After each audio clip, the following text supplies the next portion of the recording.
Les changements climatiques et les solutions pour les producteurs, c'est-à-dire les mesures adaptatives pour limiter les effets collatéraux. C'est avec le directeur de la climatologie et des applications météorologiques à Météo Bénin, Didier Kakpa. Les producteurs qui ont peut-être 5 hectares, dans les 5 hectares, ils veulent emblaver plusieurs spéculations.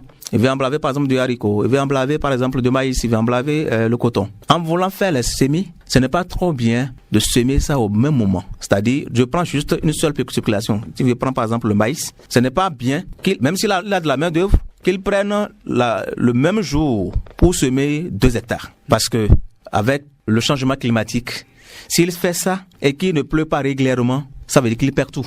Mais par contre, lorsqu'il prend 3 parcelles et il sème au cours de cette semaine, s'il attend peut-être 2 semaines plus tard, il sème encore une autre parcelle. Si la première parcelle ne réussit pas, l'autre va réussir, va pouvoir récupérer. Didier Kakpa a le conseil suivant. Le conseil que j'ai à leur donner aujourd'hui, surtout aux producteurs, c'est de ne pas utiliser nos anciennes variétés. C'est très capital. Vous savez pourquoi?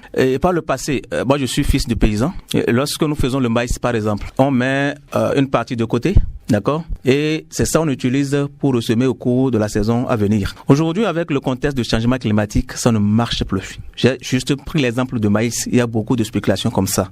Ça ne marche plus parce que, par le passé, même l'arrivée d'un oiseau ou comment appelle-t-on l'apparition d'une fleur est synonyme peut-être de la saison sèche ou de la saison pluvieuse. L'arrivée d'un oiseau déjà ou le chant d'un oiseau peut être synonyme de démarrage de la saison. Et ça marchait. C'est ça qu'on appelle les connaissances endogènes, les connaissances empiriques.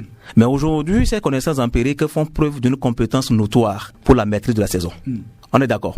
Donc, le conseil que moi j'ai à donner aux producteurs, c'est de se rapprocher des ATDA. Il y a les recherches qui sont avancées aujourd'hui où les chercheurs ont mis au point des variétés qui résistent mieux à la sécheresse en tenant compte du contexte du changement climatique.